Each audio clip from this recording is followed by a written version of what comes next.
예수님은 이 세상에 오시면서 내가 이 세상에 오셔서 어떻게 살아야 할 것들을 미리 다 알고 오셨어요. 그분이 고난을 당하실 일, 그리고 배척당하실 일, 배반당하실 일, 그리고 급기야 어떻게 죽어야 할 일들을 다 알고 이 세상에 오신 분이 우리 주님이십니다. 누가복음 2장 1절부터 7절, 신약성경 89쪽입니다. 다 찾으신 줄 알고 오늘 이 아침 우리에게 주시는 하나님의 말씀, 저와 같이 한 목소리로 합독해 올리도록 하겠습니다. 그때에 가이사 아구스도가 영을 내려 천하로 다 호족하려 하였으니 이 호족은 구레뇨가 수리아 총독되었을 때 처음 한 것이라. 모든 사람이 호족하러 각각 고향으로 돌아가매 요셉도 다윗의 집 족속이므로 갈릴리 나사렛 동네에서 유대를 향하여 베들레헴이라 하는 다윗의 동네로 그 약혼한 마리아와 함께 호족하러 올라가니 마리아가 이미 잉태하였더라. 거기 있을 그때에 해산할 날이 차서 첫 아들을 낳아 강보로 싸서 그 위에 누웠으니 이는 여관에 있을 곳이 없음이러라. 아멘. 저와 같이 함께 읽은 본문 말씀을 통해서 은혜를 함께 나눌 제목은 구유의 사랑입니다. 저를 한번 따라해 해주세요. 구유의 사랑. 한 번만 더 하겠습니다. 구유의 사랑. 네. 오늘은 대림절 네 번째 주일입니다. 이제 내일이 성탄절인데요. 첫 번째, 두 번째, 세 번째, 네 번째까지 예수 그리스도의 오심에 관한 말씀을 우리가 함께 나눴습니다.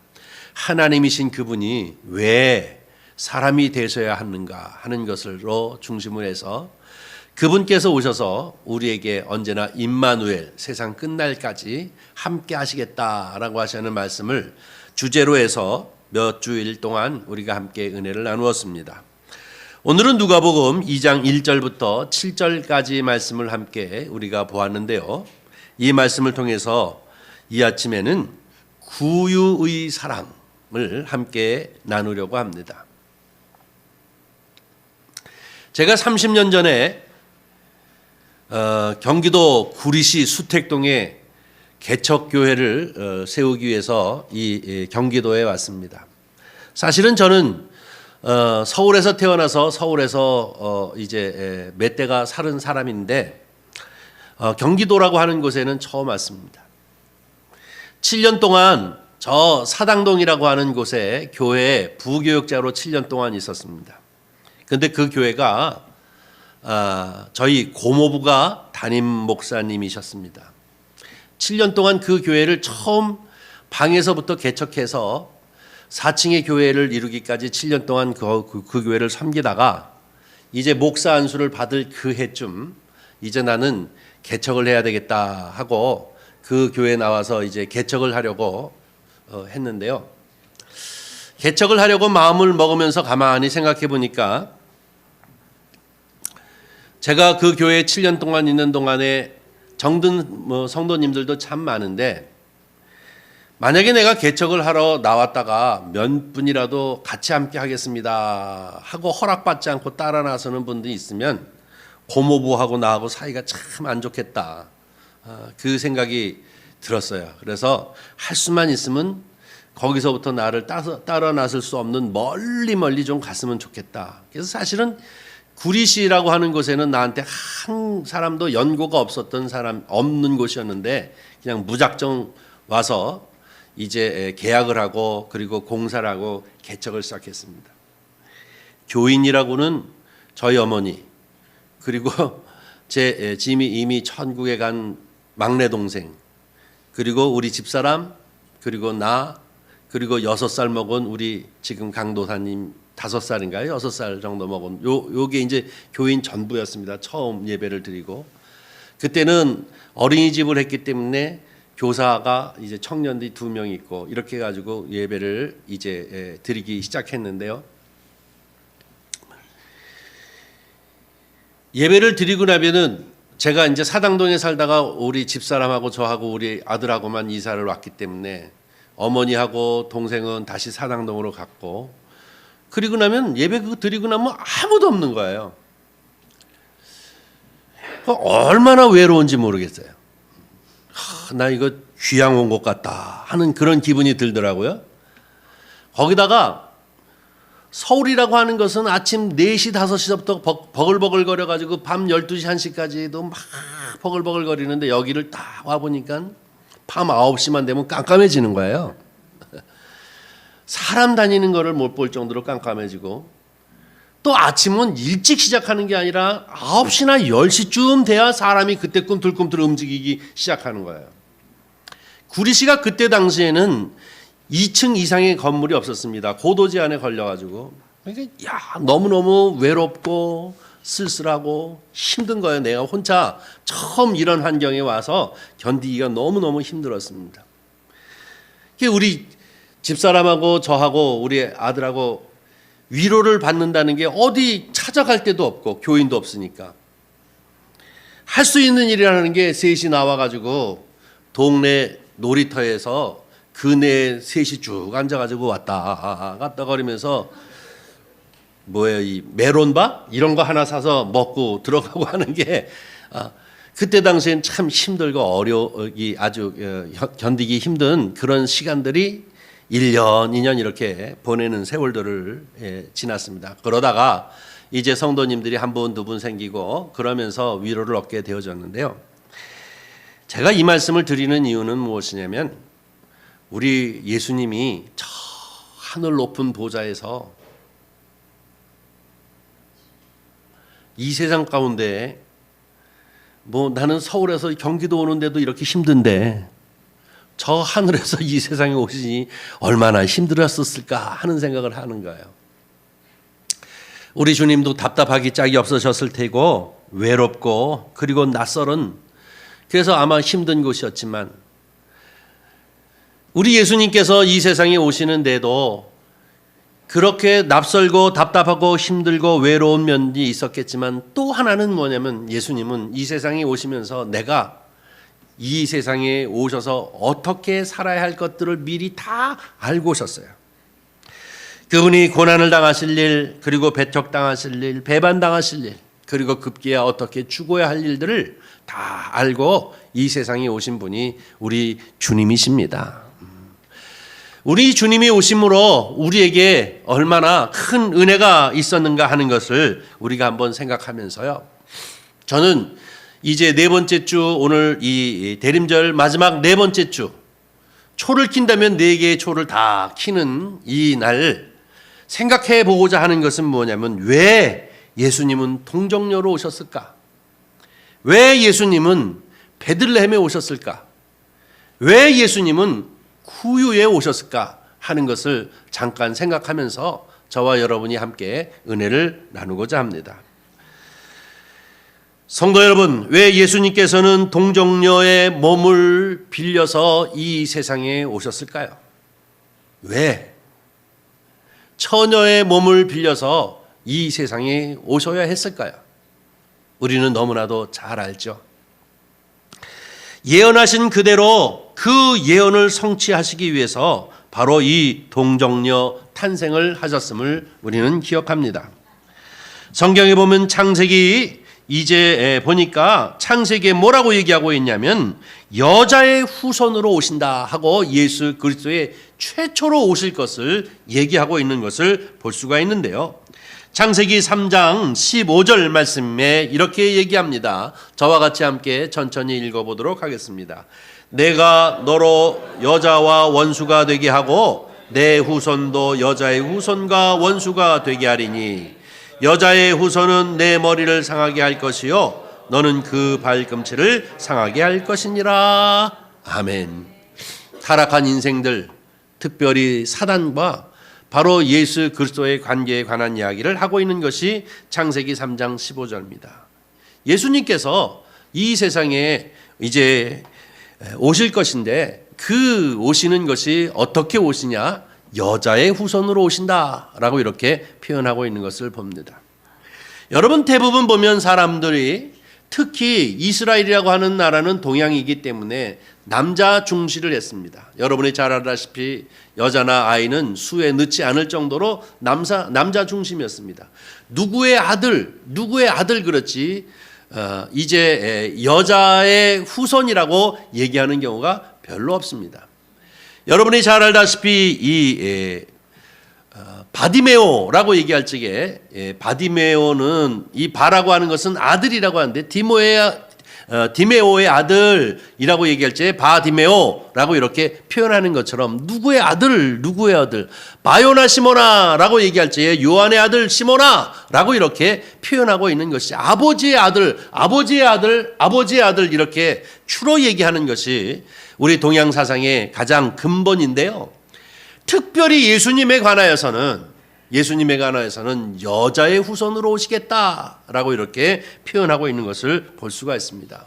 왜 예수님은 바로 여자의 후손, 그것도 동정녀 처녀의 몸에 그 몸을 빌려서 이 세상 가운데 오셔야 했을까요? 이사야서 7장 14절 말씀에 이것을 이제 얘기하고 있는데요. 또 한번 읽어보도록 하겠습니다. 그러므로 주께서 친히 징조를 너에게 주실 것이라. 보라, 처녀가 잉태하여 아들을 낳을 것이요 그 이름을 임마누엘이라 하리라. 아멘. 처녀가 잉태한다는 거예요. 처녀가 잉태하여, 이것은 뭡니까? 동정녀나 처녀나 똑같은 것인데 우리가 일반적으로 자녀를 생산하는 그런 생물학적 과정이 아니라 특별한 케이스로 처녀가 동정녀가 이해할 수 없는 일이지만 그가 잉태하여 아들을 낳을 것인데 여자의 후손으로, 아버지가 없는 여자의 후손으로 온다는 얘기 아닙니까? 그런데 그분이 올 것이며 그분은 임마누엘, 우리와 영원히 함께 할 것이다라고 예수 그리스도의 오시기 전 이 창세에도 말씀하시고, 또 뿐만 아니라 오늘 이사야 선지자는 7장 14절에 보니까 약 700년 전에 바로 이 예수 그리스도가 처녀의 몸에서 오실 것을 또 우리에게 얘기해 주고 있는 것을 볼 수가 있습니다. 그 다음에 또 성경을 한번 보니까 이렇게 얘기합니다. 히브리서 4장 15절입니다. 히브리서 4장 15절 다 같이 읽습니다. 시작. 우리에게 있는 대제사장은 우리의 연약함을 동정하지 못하실 이가 아니요 모든 일에 우리와 똑같이 시험 받으실 이로되 죄는 없으시니라. 아멘. 여기서 대제사장은 누구냐면 예수님을 말하는 것입니다. 히브리서에 보면 대제사장, 그분은 우리와 똑같다는 거예요. 우리가 당하는 고초 그분도 느끼고 경험하는 완벽한 사람으로 이 세상에 오신다는 것입니다. 그분이 오셔서 가난한 자의 친구도 되어졌고, 그리고 힘들고 어려운 사람들에게 위로자로 되어지신 분이 바로 그 예수님이십니다. 근데 그 예수님과 우리와 한 가지 차이가 있습니다. 무슨 차이가 있나요? 시험 받으신 이로되 죄는 없으시니라. 할렐루야. 그분이 처녀로 오시는 이유, 처녀의 몸을 빌려서 오시는 이유, 동정녀의 탄생으로 오시는 이유는 무엇이냐면 죄 없이 오시기 위해서입니다. 하나님인 그분께서 아버지를 두고 이 세상에 오시는 것이 아니라 하나님의 아버지요 곧 그분이 하나님이신 그분께서 이 동정녀의 몸을 빌려 또 혹은 처녀의 몸을 빌려 성령으로 잉태하여 이 세상에 오시는 것은 죄의 씨를 가지고 오는 것이 아니라 성령으로 오시는 것이요 하나님으로 오시는 분이기 때문에 우리와 똑같이 육신을 가지고 이 세상에 오시기는 했지만 그분은 죄가 없으신 분입니다. 믿습니까? 죄 없으신 그분이기에 우리의 죄를 담당하실 수 있는 자격이 있는 분인 줄 믿습니다. 예수님이나 우리나 똑같이 죄가 있다고 한다면 우리의 죄를 어찌 감당할 수 있습니까? 그분이나 우리나 똑같이 죄에서부터 나았다면 어찌 우리의 죄를 그분이 대신 감당하여 주심으로 우리로 하여금 죄 없다 하는 은혜를 입게 하실 수 있겠습니까? 그분이 바로 동정녀의 탄생, 그분이 바로 처녀의 몸을 빌어 성령으로 잉태하여 이 세상에 오시긴 해서 그 육신을 입고 바로 인간이 되어 오시기는 했으나 그분은 바로 죄 없으신 분인 줄 믿습니다. 그러기에 십자가에서 우리의 죄를 담당하시기 위하여 우리의 죄를 대신 짊어지시고 십자가에서 피값으로 그 죄가를 담당하여 주심으로 말미암아 저와 여러분에게 죄 없다 하는 이제 칭의의 은혜를 입게 되어지는 줄 믿습니다. 이것이 얼마나 예수 그리스도가 이 세상에 오심으로 인하여 저와 여러분이 받는 은혜요 축복인겠습니까? 이 성탄을 맞이하여 바로 예수 그리스도의 동정녀 또 처녀의 탄생이 우리에게 얼마나 큰 기쁨의 소식인지를 다시 한번 이 아침에 기억하면서 하나님 앞에 영광을 돌리시는 저와 여러분이 되어지기를 주님의 이름으로 간절히 축원합니다. 두 번째, 왜 베들레헴이냐는 겁니다. 사실 예수님께서는 나사렛에서 자기 아버지, 아직까지 결혼하기 이전이니까 사실은 아버지가 아니지만 요셉, 육신으로서는 마리아의 남편으로 정혼한 상태이니까 요셉, 그리고 마리아, 이 두 사람이 어디에 살았었냐면 나사렛이라고 하는 곳에 살았지 않았나요? 갈릴리, 이스라엘 나라의 저 북쪽 갈릴리 호수 그 옆쪽에 있는 이 나사렛이라고 하는 곳에 살고 있었습니다. 그리고 그 뱃속에 들어있으니 아직 예수 그리스도는 지금 어디에 계십니까? 나사렛에서 있었습니다. 그런데 그분이 출생을 어디서 합니까? 베들레헴에서 한다는 거예요. 이 기가 막힌 일 아닙니까? 이 나사렛과 베들레헴은 상당한 거리의 차이가 있습니다. 북쪽에서 남쪽, 제가 가보니까 이 예루살렘 성에서부터 한참 밑으로 내려가 있는 곳에 베들레헴이 있는데요. 보편적으로 한 10day, 다시 말해서 열흘 정도쯤 걸어 내려와야만 도착할 수 있는 것이 바로 이 베들레헴입니다. 나사렛에서 있다가 베들레헴에 와서 왜 해필 베들레헴에 와서 출생을 하셨는가? 왜? 여러분 한번 생각해 보셨습니까? 왜? 나사렛에서 출생하지 아니하시고 왜 베들레헴까지 내려오셨는가? 오늘 우리가 읽은 본문 말씀 누가복음 2장 1절서부터 7절 말씀을 보니까 뭐라고 얘기합니까? 아구스투스. 띄우네요. 여기 그때의 가이사라고 하는 것은 황제라는 뜻입니다. 시저 혹은 가이사라고 얘기하는데 로마 제국의 황제를 가이사라고 표현하고 있고 시저라고 표현하고 있죠. 여기서 아구스도라고 하는 것은 우리나라 말로 번역을 했지만 사실은 아구스투스를 뜻하고 있는 거죠. 그 황제의 이름을 말하는 것입니다. 로마의 황제가 명령을 내렸다는 거예요. 천하로 다 호족하여 하라라고 얘기하고 있는데요. 당시에 로마는 엄청난 큰 제국이었습니다.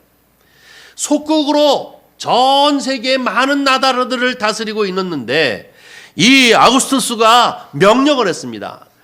로마 제국 치하에 있는 모든 속국들은 모두 다 호적 정리를 하라라고 하는 것입니다. 이것은 오늘날로 말하면 인구 조사를 하겠다는 거예요. 본적지에 가서 자기 호적을 정리하라라고 하는 것 아니겠습니까?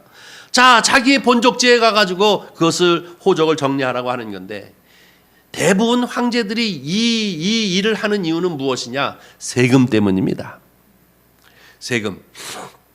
전 세계 속국으로 흩어져 있는 나라의 백성들의 인구수가 얼마나 되는지를 알아야 그들에게 인두세, 다시 말해서 요즘 얘기하고 있는 우리는 주민세라고 얘기하는데 사람 한 사람한테 세금을 붙이면 연간 얼마의 재정이 들어오느냐 하는 것을 늘 궁금해하고 있었기 때문에 몇 년에 한 번씩 이 세 나가는 것을 막기 위해서 이렇게 호적 정리를 했습니다. 인구를 이제 세어보았습니다. 그 다음에 두 번째는 무엇입니까? 노역입니다. 이들을 어느 지역에 동원시켜서 만약에 원형극장을 만든다든지 어떤 기념비적인 이런 건축물을 세우려고 할 적에 그 속국 나라에 노동력을 가진 사람들을 얼만큼 동원해서 이 일들을 할 수 있느냐 하는 것 때문에 바로 이렇게 인구 조사를 했던 것인데, 하필 예수 그리스도께서 임신한 이후에 마리아의 뱃속에 들어가서 이제 출생하기 얼마 되지 아니한, 출생을 얼마 놔두지 아니하는 그때에 왜 이렇게 이 시저 가이사가 각 자기의 본적지에 가서 호족을 정리하라 이렇게 명령을 했을까요? 그래서 결국은 이제 이 부부가 앞으로 되어질 요셉과 마리아는 어디로 갑니까? 베들레헴, 자기의 본적지인 이 베들레헴을 향하여 옮겨져 가고 있는 것을 볼 수가 있습니다. 이 베들레헴에 가서 옮겨져 가게 되어졌는데요. 그리고 난 다음에 이 베들레헴에 가가지고 결국은 이 호적을 하는 과정 속에서 어떻게 되어집니까? 그가 예수 그리스도가 여기서 출생하고 있는 것을 볼 수가 있습니다. 우리 성경을 한 군데 보겠습니다. 미가서 5장 2절 말씀을 한번 보겠습니다. 다 같이 읽습니다. 시작.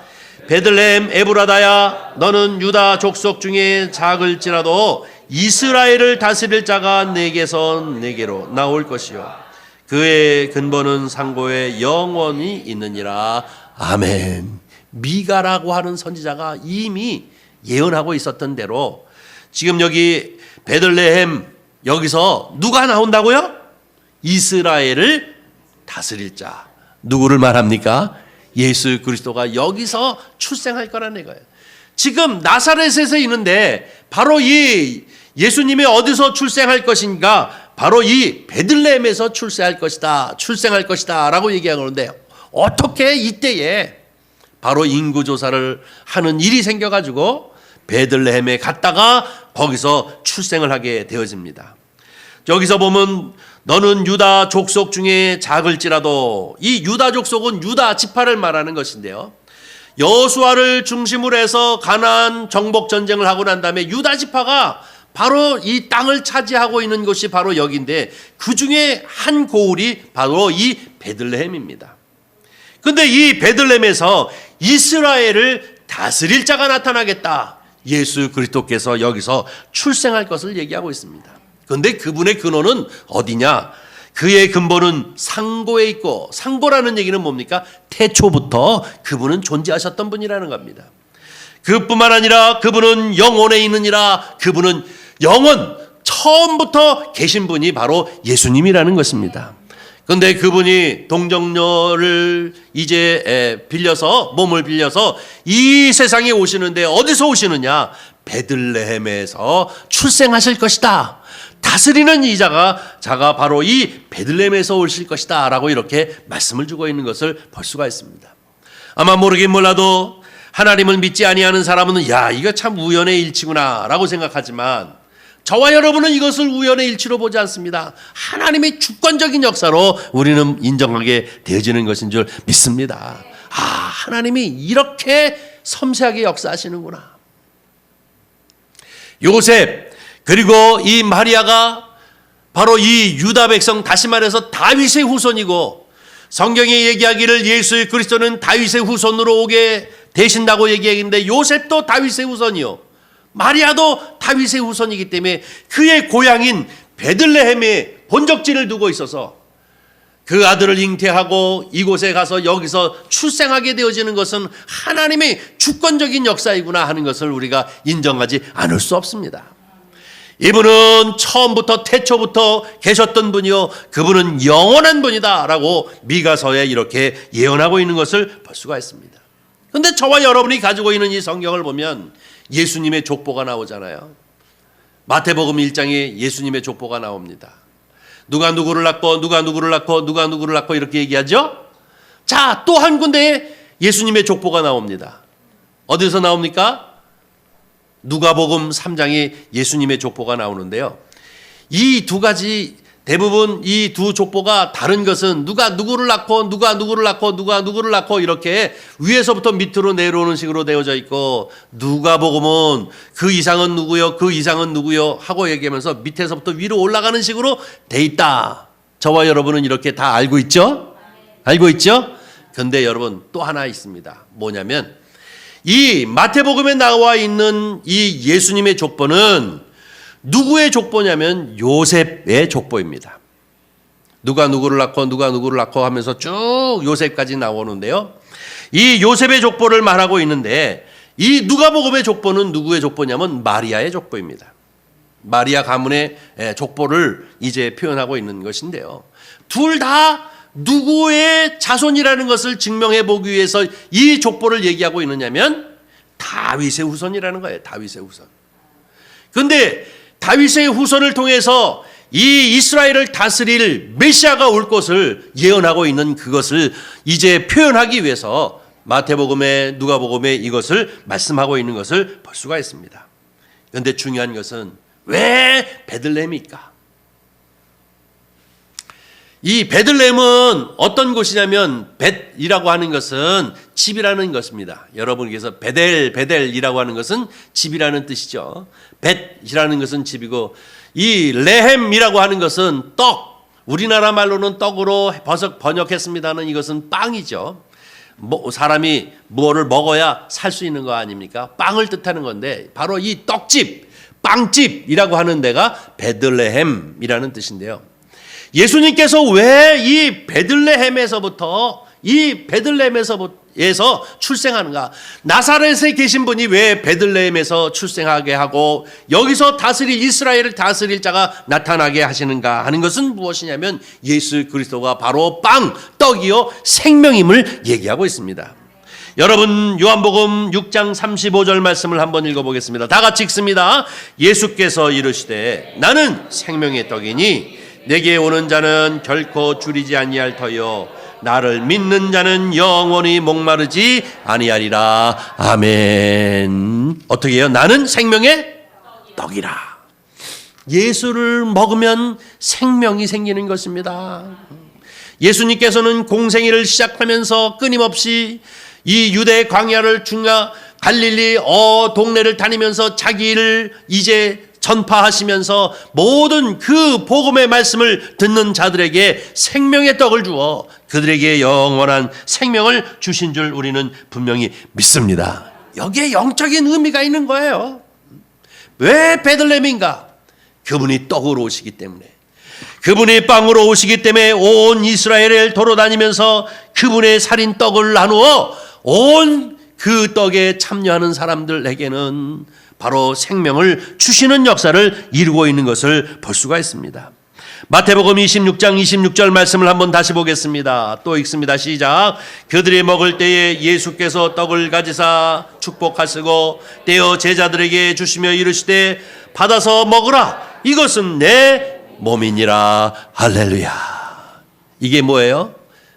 성찬식을 할 적에 우리가 포도주와 잔을 떼는 이유가 바로 여기 있어요. 예수 그리스도가 생명의 떡인 줄 믿습니다. 그분이 바로 이 떡집인 이 베들레헴에서 출생하는 이유가 바로 여기 있는 것입니다. 그분은 우리에게 떡으로 오시고 빵으로 오셔서 생명의 근원으로 오셔서 그분의 그분의 피에 동참하는 모든 사람들은 생명을 얻게 되어지는 역사를 우리에게 가르쳐 주시는 말씀인 줄 우리는 분명히 믿습니다. 그러므로 너희는 이것을 기념하라. 이 얘기는 무엇입니까? 예수 그리스도가 떡이요 빵인 것처럼 우리가 온 민족을 향해 복음의 말씀을 증거해야 할 이유가 바로 여기 있는 줄 믿습니다. 마지막으로 한 가지 더, 바로 왜 구유일까요? 왜 동정녀 탄생이며 왜 베들레헴이며 왜 구유일까요? 여러분, 이 고향에 가서 호적을 정리하라 했으니 어느 날 어느 시 정해놓고 거기 가다가 이제 가라라고 이렇게 얘기했으니 얼마나 많은 사람들이 흩어져 살다가 고향을 떠나 외지에서 살다가 바로 이 호적을 정리하기 위해서 아마 어떤 사람은 이틀, 어떤 사람은 열흘, 어떤 사람은 그 이상을 걸어서 자기의 본적지로 돌아와가지고 아마 호적 정리를 했을 테이니 그 작은 동네에 얼마나 많은 사람들이 모였겠습니까? 그러니 너무나도 당연하게 이제 방 하나 없는 상황이 되어졌겠죠. 그런데 예수님께서는 출생하시는 그 출생의 모습이 이제 사관이라고 표현하기도 하고 그러는데요.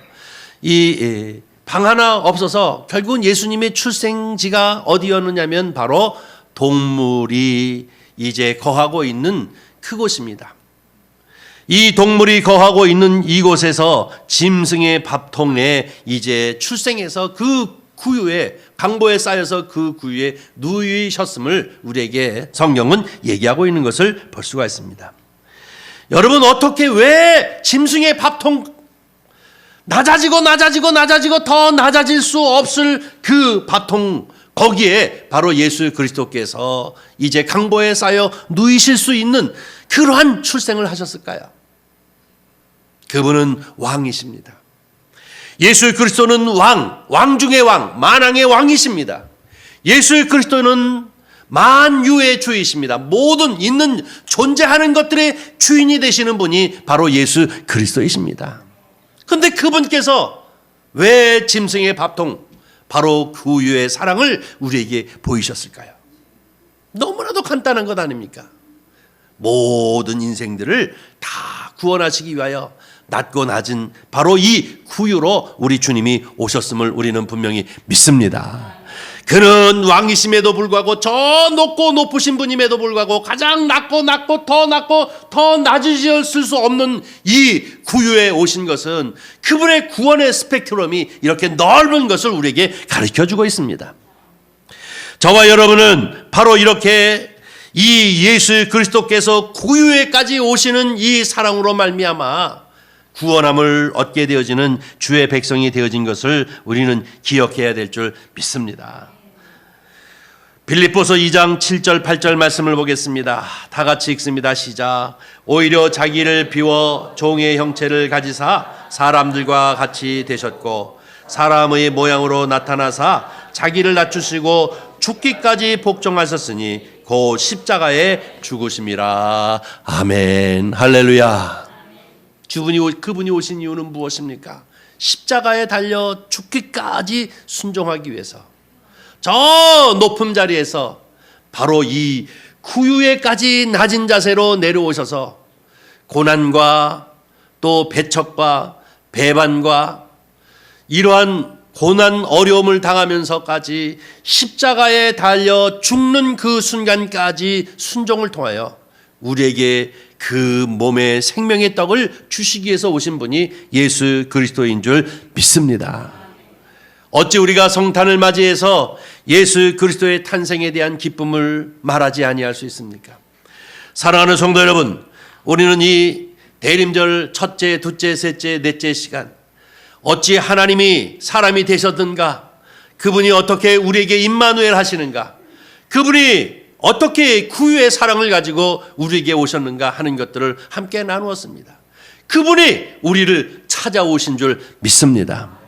그분은 바로 이 구유에 오심으로 우리에게 생명의 떡이 되셨음을 성경은 우리에게 끊임없이 말씀을 주고 있는 것을 봅니다. 사랑하는 성도 여러분, 말씀이 육신이 되어 이 베들레헴에 오신 우리 주님, 나사렛에서 자라나셨고 그리고 가버나움에서 그 사역을 감당하신 우리 주님 뿐만 아니라 그는 십자가에 달려 죽기까지 순종함으로 저와 여러분에게 구원을 허락하여 주신 우리 주님, 아기 예수의 탄생으로 오신 이 성탄을 맞이하여 주님 앞에 영광을 돌릴 뿐만 아니라 온 세상을 향하여 바로 이 생명의 떡으로 오신 예수 그리스도를 전파함으로 죄악 가운데 눌려 허덕이는 모든 인생들에게 구원의 기쁨을 전파하는 저와 여러분이 되어지기를 주님의 이름으로 간절히 축원합니다. 이것이 성탄의 기쁨을 우리가 나누는 것입니다. 아무쪼록 저와 여러분은 바로 이 구유의 사랑이 무엇인지를 이 아침에 다시 한번 기억하며 나에게 구원의 역사를 이루시는 하나님 앞에 감사하는 저와 여러분이 되어지기를 주님의 이름으로 간절히 축복합니다. 기도하겠습니다. 자비로우신 아버지 하나님, 주님의 은혜와 사랑을 감사합니다. 대림절을 맞이하여 이제 아기 예수의 이 오심을 우리가 아버지 성경에 나타나 있는 말씀을 통하여 생각해 보았습니다.